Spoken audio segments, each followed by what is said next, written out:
أعوذ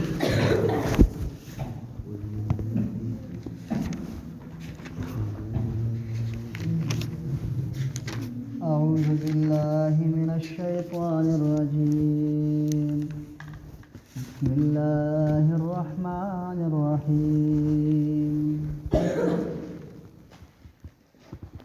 ومن الناس من يقول آمنا بالله وباليوم الآخر وما هم بمؤمنين.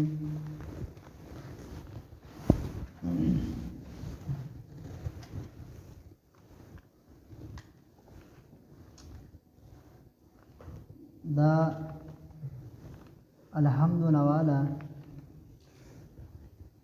او دا شل آیاتونه چې کوم ذکر کیږي چې په دې کې و آیاتونه هغه د سورۃ البقره ذکر شو او و آیاتونه به کې د الحمد شریف ذکر شو او دغه شان شپږ آیاتونه باقی نورو په دې کې به ذکر کیږي لکه څنګه چې په لا ریب فیه کې الله فرمایلو تاسو په قران کریم کې شک مکوئ. دا شل آیاتونه په دې کې بعضی آیاتونه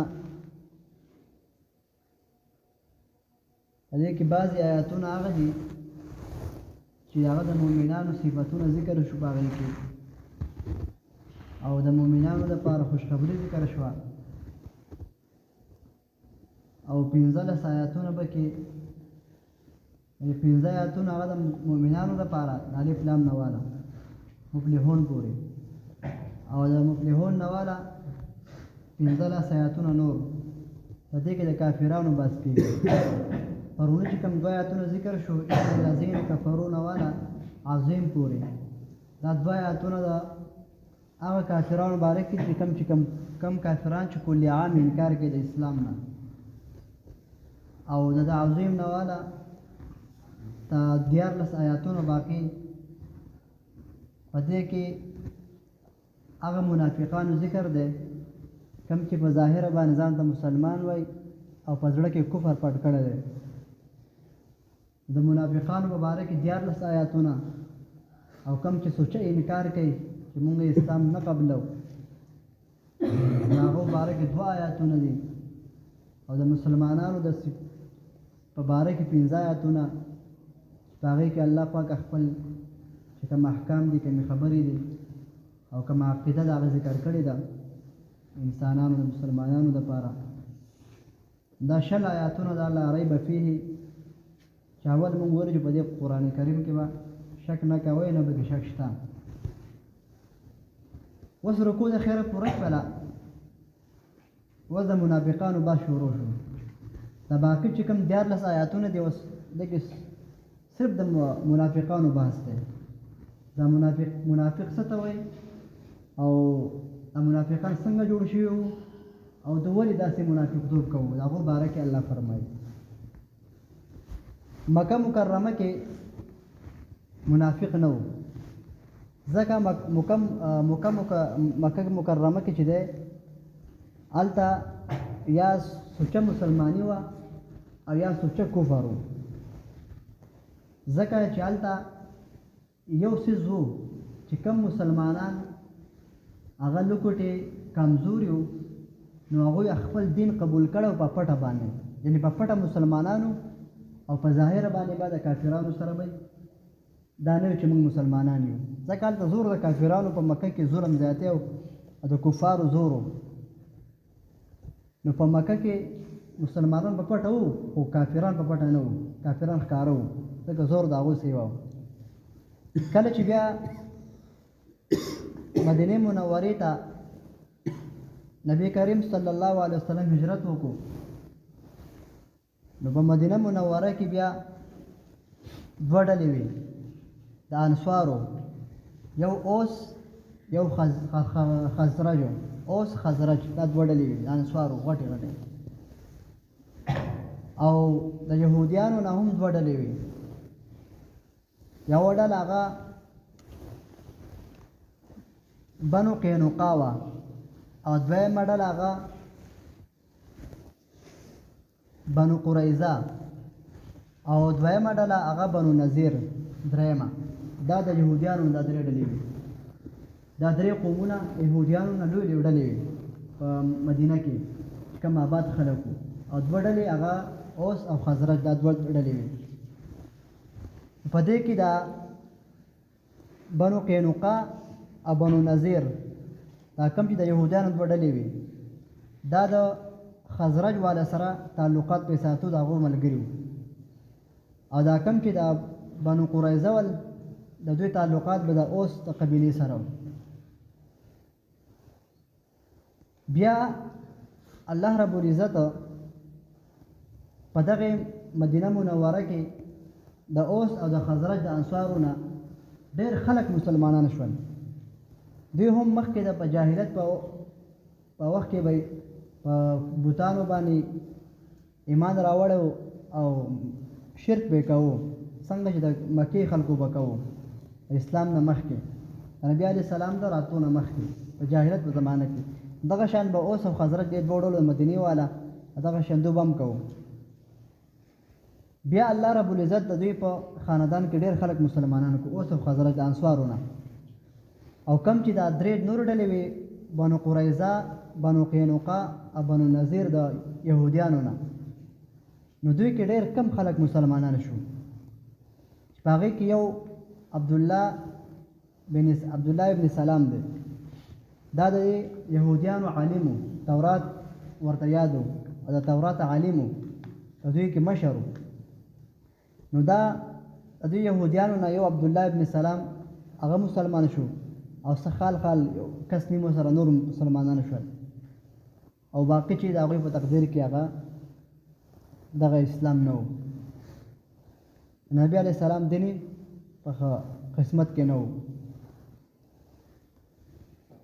کله چې نبی علیه السلام مدینې منورې ته هجرت کوو، نو د دغې نه لږ شانتې وړاندې یو څو ورځې مخکې یا یو څو میاشتې مخکې به ووایو، عبدالله ابن ابی ابن سلول د قوم مشر او قوم قریب و چې د مدینې خلکو انصارو دې دا نه مشر جوړ کړی وی. عبدالله ابن ابی ابن سلول لکه قوم دې خپل مشر جوړاو چې به زموږ مشر سردار به زموږ رئیس به زموږ. چې کله نبی علیه السلام مبارک راغی، خلک د هغوی د نبی علیه السلام په لاس باندې بیعت وکړو او مسلمانان شول، او نبی علیه السلام مشر شو. نو عبدالله ابن سلول او دغه ابن ابی د لکه په زړه کې یو بغض، حسد، عناد او کینه پیدا شوه چې زه ګوره زه د قوم مشر کېدم، او اوس نبی علیه السلام د مکې نه راغی او مهاجر دی او دلته چې دی نه هغه مشر شو. نو نبی علیه السلام سره په زړه کې هغه بغض حسد پیدا شو. بیا څه وخت تېرېده په مدینه منوره کې اسلام ډېره غلبه وموندله. کله چې جنګ بدر وشو، نو په جنګ بدر سره د کافران چې دي دوی ډېر زیات ګبراو شو او اسلام ډېر زیات غلبه وموندله. هغو ته پته ولګېده چې اسلام هم څه زور لري، ځکه الله پکې غیبي امداد وکړو، فرښتې رالې، نو ډېر زیات کافران په هیبت کې شو او ګبراو شو، ویرېدو. نو دې وخت کې د بعضې کافران پکې داسې وو چې هغه د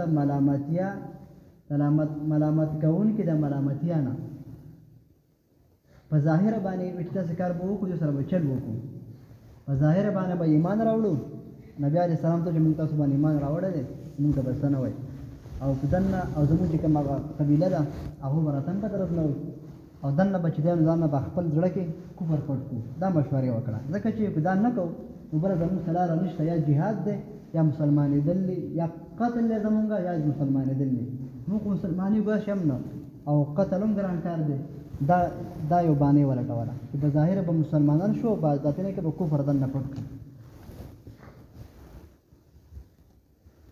نو د هغې د وجې نه دوی بیا منافقان چې کوم دی عبدالله ابن ابی ابن سلول یو دی پکې منافق جوړ شو، او دی د ټولو منافقانو چې دی رئیس مشر سردار و د هغو منافقانو. نو منافق څه ته ویلی کېږي؟ منافق په دوه قسمه دی، یو منافق اعتقادي دی او یو منافق عملی دی. لکه نن سبا موږ تاسو وایو که نه موږ پلانکی منافق دی او پلانکی داسې او داسې دی، نو بیا په دې کې زموږ څه مراد دي، زموږ نیت په دې کې څه دی، څنګه منافق دی. یو منافق اعتقادي هغه ته ویل کېږي څنګه چې د عبدالله ابن ابی ابن سلول او د ده ملګري چې هغوی په ظاهره باندې اسلام قبول کړی او دننه زړه کې چې کوم دی د کفر عقیده پټه کړې وه، پاخه کافرانو. دا دې ته ویل کېږي منافق اعتقادي. د دوی په باره کې قرآن کریم فرمایي ان المنافقین فی الدرک الاسفل من النار، منافقان به د اور په اخرنۍ درجه کې د جهنم. د هغې نه دغه منافقان مراد دي کوم چې دغه ظاهره کې اسلام او دننه زړه کې کفر. دویم دی منافق عملی، لکه نن سبا څوک اسلام نه خلاف کار وکړي موږ ورته لکه منافقه یا بل څه منافقه. حدیث شریف کې راځي آیت المنافق ثلاث، د منافق درې نښې خبره کې دروغ وایي او جنګونه کې کنځل به کوي، چې کله وعده وکړي وعده خلافي به کوي. نو درې نښې حدیث مبارک ذکر کړي دي. نن سبا چې کوم سړی هغه یې مسلمان او کارونه د اغیارو کوي دې ته منافق ویلی شي، خو دا منافق عملی دی، ځکه چې منافق اعتقادي دا معلومیږي په وحي سره، او وحي دروازه اوس بنده شوې ده، هغه په نبیانو باندې کېږي وحي. نو اوس موږ په چا باندې دا ټاپه او دا فتوا نشو ورکولی چې پلانکی وګوره دا دی مسلمان او کارونه د کافرانو د اغیارو کوي. هغه ته موږ منافق اعتقادي نشو ویلی. اعتقاد من عقیده، عقیدتا منافقه چې د دننه کفر پټ کړی دی. البته د اسلام زمونږ د اسلام په رول کې داسې کس ته دوه نومونه ویلی شوي، یو قرآن کریم ورته یو نوم ویلی دی او یو نوم ورته حدیث مبارکه ویلی دی. قرآن کریم داسې کس ته وایي ملحد او حدیث مبارکه ور داسې کس ته وایي زندیق. څه مطلب؟ ځان ته وایي مسلمان او وروسته به کې کارونه، لکه مثلا یو مسلمان دی او هغه یو فرقه ده شته دی، اوس هم دنیا شته دی، ښه ځان ته وایي مسلمینو، خپل نوم دی موږ مسلمانان، ځان د مسلمین وایي. د هغوی دا عقیده ده چې قرآن کریم کې الله فرمایي واقیموا الصلاة، تاسو مونځ کوئ. نو مونځ مطلق د صلا مطلق معنا دعا، بس دعا کوو دغه پوره د دې مونږ چې کوم د عام مسلمانانو مونځونه کوو دې ته ضرورت یې نشته. حالانکې دا عادي سنت الله انکار دی د قرآن کریم، دا و خپله یو معنا اخیستې ده، خپلې خېټه نه اخیستې ده. ټیک ده مسلمانان د په ظاهره وایي، خو دې ته قرآن ملحد ویلی دی، ځکه چې عام دعا ته دعا خپله ټیک ده صلا په معنا دعا هم راځي، خو دلته چې مراد چې دی صلا خو په ډېرو معنو راځي. صلات لفظ په معنا د دعا هم راځي، په معنا د سلام هم راځي، لکه درود موږ په نبي علیه السلام باندې لیکو صلی الله علیه وسلم، په معنا د مونځ هم راځي. دلته په معنا د رحمت هم راځي، په معنا د دلته صلات نه مراد دی هغه مونځ دی. موږ وایو عملي طور چې کوم مونځ کوو د رکعتونه پکې ډک او تش او سنت او مؤکد او غیر مؤکد او واجب فرض او دا مونځ دی، هغه چې ناسب دعا. دویم دوی چې زکات مطلق معنا د پاکي، بس خپل مال پاک که، ځان پاک، زړه پاک که، بس دغه زکات دی. دریم هغه وایي و جنت او دوزخ دا عملی دی وجود نشته، یعنې په آخرت کې دوزخ او جنت نشته، خو په دنیا کې چې تا د خپل بد عملونو د وجې نه که مصیبت رسي تا زړه ته هغه بېچیني او بېسکوني رسي، تا زړه پرې خفه شي، دا خو دوزخ دی. او ته چې په دنیا کې به کومو کارونو باندې خوشحاله شي دا جنت دی. دا ستان د مسلمانانو وایي ښه، دا اوس هغه مسلمانان دي چې په ظاهر مسلمانان دي، خو دننه بعضې بعد عقیده پکې هغه د کفر لري. دا دته مونږ اعتقادي ده، مونږ عملي منافق وایو.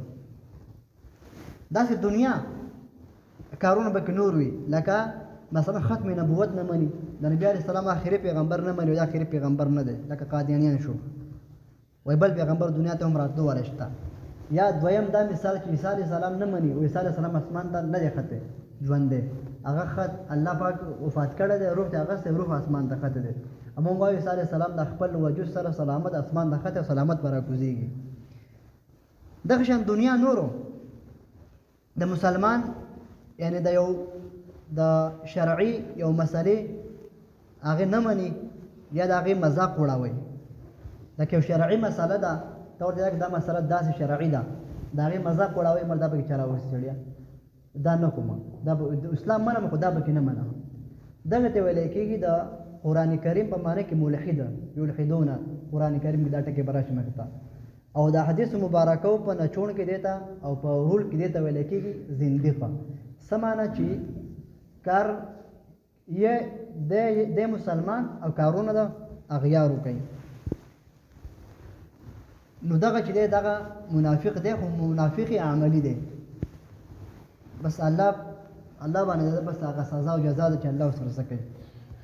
مونږ ورته منافق اعتقادي نشو ویلی. نو دا کوم آیاتونه چې مخکې ته را روان دي په دې کې ټول د منافقانو بس 14 آیاتونه دي.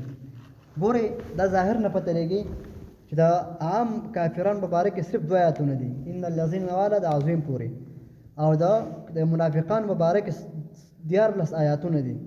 دینه معلومیږي چې دا منافقان چې دي دا د کافرانو نه ډېر بدتر دي.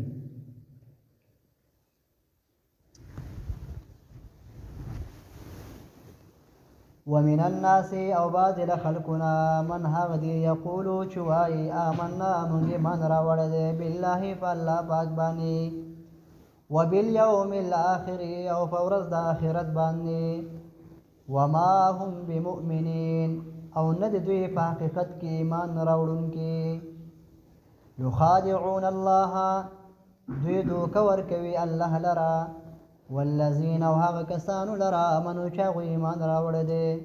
دا منافقان وایي چې مونږ ایمان راوړی دی او په ورځ د آخرت باندې الله پاک ورته فرمایي تاسو ایمان نه دی راوړی تاسو زړه کې کفر پټ کړی. دوی وایي خپلو ملګرو ته چې لاړ شي وایي موږ مسلمانانو له دوکه ورکوو او الله له دوکه ورکوو صحابو له دوکه ورکوو چې مونږ ایمان راوړی مونږ یې کافران. نو د دې په حواله سره تفسیرونه راغلي دي چې یخادعون الله قرطبي غالبا تفسیر قرطبي راغلي دي چې دا د دې کافرانو منافقانو شاهد او غالبا هم دغه ګمان بو چې موږ الله را دوکه نشو ورکولی ځکه دومره عقیده خو د دوی وه یهودیان خو الله مني الله وحدانیت مني خو د هغې کې هغه تشبیه او تجسیم جسامت هغه ولمني وایي الله پاک زموږ بشان لا دوکې دی دا ثابت دی. او دویم هغه الله پاک خو مني خو پیغمبر نه مني زموږ نبی علیه السلام نه انکار کوي نو په دې وجه باندې هغه څه دي کافران دي. نو دغه کافران چې دي دوی سوی په خپل ګمان کې ښه یخادعون الله دوی دوکه ورکوي الله لرا والذین او هغه کسانو لرا امنو چې هغوی ایمان راوړی دی نه صحابه کرام دي مراد دي. الله پاک د هغې جواب کې مخې ته وما یخدعون دوی دوکه نشي ورکولی الا مگر انفسهم خپلو نفسونو لره دوی الله له دوکه نشي ورکولی دوی پوهېږي نو دوی خپل ځان له په خپله دوکه ورکوي الله له څوک دوکه ورکولی شي. وما یشعرون دوی شعور نه لري الله ورته داسې ونه چې وما یعلمون وما یعقلون دوی نه پوهېږي او عقل نه لري بلکې دوی شعور نه لري. شعور په ځناورو کې په عام لیوانی دی لیوانی ته هغه کم شعور وي دغه لیوانی ته مړ کوو ته له مرګ ځان نه درکوي دغه ځناور دی ته مړ کوو ته نه مرګ نه درکوي دی به ځان تښتي دغه د شعور وایي خپله ګیا پېژني چېرته اوسه پورې غوا چې د نه غوښه نه ده خوړلې واښه خوري سپی د هغه واښه نه خوري هغه غوښه خوري ډوډۍ خوري هر یو خپل خوراک پېژني دا شعور دی. نو الله پاک وایي دوی کې شعور هم نشته قدر دومره دوکه راکوي. ومن الناس او بعضې د خلقونه من هغه دی یقولو چې وایي یعنې منافقان او دغه کافران آمنا مونږ ایمان راوړی بالله په الله سره وبالیوم الاخر او په ورځ د قیامت باندې وما هم او نه دي دوی بمؤمنین ایمان راوړونکي په حقیقت کې یخادعون الله دوی دوکه ورکوي الله لره په خپل ګمان کې والذین او هغه کسانو لره آمنو چې هغوی ایمان راوړی دی نه صحابه کرام الله د هغې جواب کوي وما یخدعون دوی دوکه نشي ورکولی دوکه فریب او مکر دوی نشي کولی الا مگر انفسهم د خپلو ځانونو سره دوی خپلو ځانونو لره په خپله باندې دوکه ورکوونکي ځان سره ظلم کوونکي دي وما يشعرون دوی شعور نه لري دوی نه پوهیږي الحمد لله رب العالمين والعاقبة للمتقين والصلاة والسلام على رسوله محمد وآله وصحبه أجمعين ربنا ظلمنا أنفسنا وإن لم تغفر لنا وترحمنا لنكونن من الخاسرين اللهم أجرنا من النار اللهم أدخلنا الجنة مع الأبرار اللهم إني أعوذ بك من فتنة المسيح الدجال وأعوذ بك من عذاب القبر وصلى الله تعالى على خير خلقه محمد وآله وأصحابه أجمعين برحمتك يا أرحم الراحمين جزاكم الله خيرا